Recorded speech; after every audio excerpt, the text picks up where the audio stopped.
Daniel Ricciardo has been sacked mid-season with 6 races left in favor of Liam Lawson at RB, and I'm here to go over the decision made as well as the full picture for Red Bull this year and the massive and rapid downfall that they have had starting at the beginning of this season with Christian Horner. Let's get started with AlphaTauri, RB, VCarb, whatever you want to call them, because just a year ago it was unsure if they would even be able to keep their team because of their underperformance and overspending, and it was looking like they may go to Andretti, who ultimately got denied. Could be Honda, could be High Tech, but then they secure Visa, and Cash App as their main sponsors, and a deal valued at over $20 million annually, essentially saved the team for at least another season. And a big part of that, most of that, was because of Daniel Ricciardo. Daniel Ricciardo, they have said, was the only reason for the Visa and Cash App sponsorship, as well as the Hugo clothing sponsorship as well, which is another main sponsor for them. I think it's on their front wing.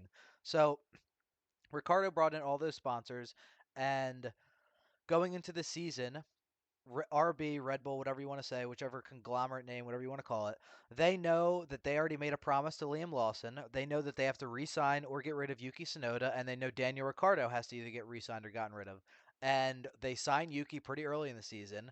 And then you know that Lawson has been, now we know that Lawson was promised at least 5 races on contract this year if he was a reserve driver, and there's 6 races left now. And now Liam Lawson just got announced today to replace Daniel Ricciardo for the rest of the season. So the way that they handled this could not have been worse. Everybody is just destroying Red Bull in the comments, and it is totally spot on because they didn't announce going into Singapore that would be his last race. At least that could be a little bit more special for everybody knowing that they could run some tape on the broadcast and whatever about it. He can have a moment after the race and maybe address the crowd or whatever, have a moment, have a speech. No, they just don't do anything. Let him race. He's practically crying in his cockpit, and then now we find out a couple days later they're just gonna slide it out. They're like, oh yeah, by the way, Lawson's in now, guys. It was just really pathetic how they handled this. I mean, they don't usually handle their driver stuff very well, just historically, but this is really pathetic for an absolute legend of the sport and somebody that's going to be greatly missed by the fans. Obviously a fan favorite, and the way that they handled this is really not a good look, man. And you're gonna handle it like this, and do something like this, and then expect him to be your reserve driver for next year and be a team player. Man, that is shitty. That is really shitty to treat someone like that. For all that you guys have gone through together, all the wins, all the losses, just to treat somebody like that.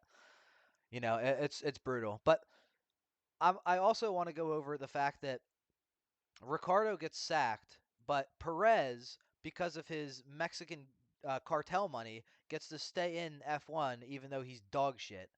Um, and how dog shit, you might ask?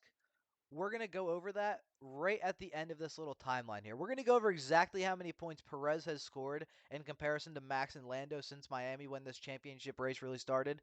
It is ridiculous. So I also want to go over the history of all these big pieces for Red Bull leaving, and it gets me more angry the more I look into it too, because it all started back in February, March of 2024 with the Christian Horner allegations, the scandal. He was essentially sexting somebody at Red Bull. It was a whole thing. It was pretty nasty. The dude's married. Pretty pathetic to watch, honestly. And that set all the wheels in motion. These people that have been at Red Bull for 15, 20, 25 years, all these people, now all of a sudden they want out. So right after the Horner allegations in March of 2024, as you can see here when this first published, Newey, at first in March, was the first time that there were suggestions that his long-term future at Red Bull was in doubt. Right after that, in April, Newey decided to leave in over the Suzuka weekend. After Suzuka, he has had no impact on anything going on at Red Bull, and that's pretty much when everything started to turn to shit. Um, so Newey leaves. He's been there for over 20 years, I believe. They also have their sporting director, Jonathan Wheatley, leaves Red Bull after, I believe he was there 18 years, and he becomes the new team principal over at Audi for their new team. 18 years. Over 18 years he's there. So we have Newey that's there for over 20 years. We have Jonathan Wheatley who's there for 18 years. And then finally, the last piece to fall just recently, just announced, the chief of strategy is joining McLaren as their sporting director. His name is Will Courtney. Courtney. I don't know. This guy right here. He just got announced. When is this article from? The 24th, 2 days ago, got announced that he's going to McLaren next season as well. Their main rival, and he's been there for 20 years. So 20 years, 18 years, and over 20 years. Three people. I don't know how long Dan Fallows is there, but all these long-term pieces that have built their careers at Red Bull have gone through everything with them, building up that team. Now all of a sudden, after this fucking idiot, look at this degenerate. You can't even see him here. Look at this degenerate. This is the reason that Red Bull's turning to shit right here. This is the reason, guys. Direct your attention here. It really pisses me off, dude, because that's the reason for this entire thing. That was just the little pebble that started the little snowflake that started the avalanche, you know? Um and just a final thing to cap off this video now. Let's go back to the beginning of this championship season, really when it started back in Miami. While all of this is going on, all these pieces are fine, talking to these other teams, getting their new jobs, this and that. McLaren got their first win in the first week of May. Obviously, this all happened in March, April, and then May, McLaren got their first win. And that's when it all set off. And that was a month after Suzuka when Newey left. After Miami, Perez was in second to Max, only down in the Drivers' Championship by 35 points. Can you fucking believe that? 35 points. And Lando Norris was in fifth, 83 points behind. After the first win, was still 83 points behind. Since then, Max has gained 195 points. Lando has gained 196, so very close race there. Fucking Perez has gained 43 points compared to Max's 195. That's not even in the same ballpark, brother. That's like they could have put a monkey in there and he would have done better. And the only reason Checo gets to stay is because of his sponsorship money from his Mexican cartel guys. Unfucking believable. But now Ricciardo gets sacked mid-season like he's some fucking bum because they make these promises to Lawson that now they have to keep. And it's just a complete mess. They ruined their own legacy, and I still mostly blame Horner for all this because I really do feel like the allegations and all of that shit set this off and was the beginning of the end.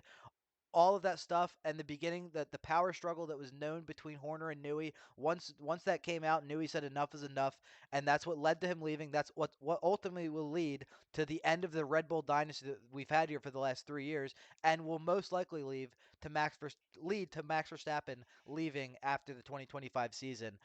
They can keep Checo at that point. Like, go fuck, you can have him. You know what I mean? You guys want him so bad. You want this. You want the little sponsorship money so bad. You can fucking keep him after 2025. Max will go fuck off. He'll go somewhere else and have a car that's actually decent where somebody cares. Aston Martin, Mercedes, one of those two, and they can go fucking play around with Perez and all these other fucking these guys, dude. It's just unbelievable. They completely ruined it for themselves too. 20 years in the making, these guys are working at this place just for Horner to send his dick to some woman that works at Red Bull and ruin it for everybody and blow the whole thing up. So that's my thoughts. Let me know what you think down in the comments. Like the video if you like the video. Subscribe. On the way out here, we're gonna have a little tribute to Danny Rick, and I'll see you guys in the next video. Peace. Deep down, I knew this was going to come. So, thanks for having my back, and for anyone who thought I left, I never left. Just moved aside for a while. Thanks, guys.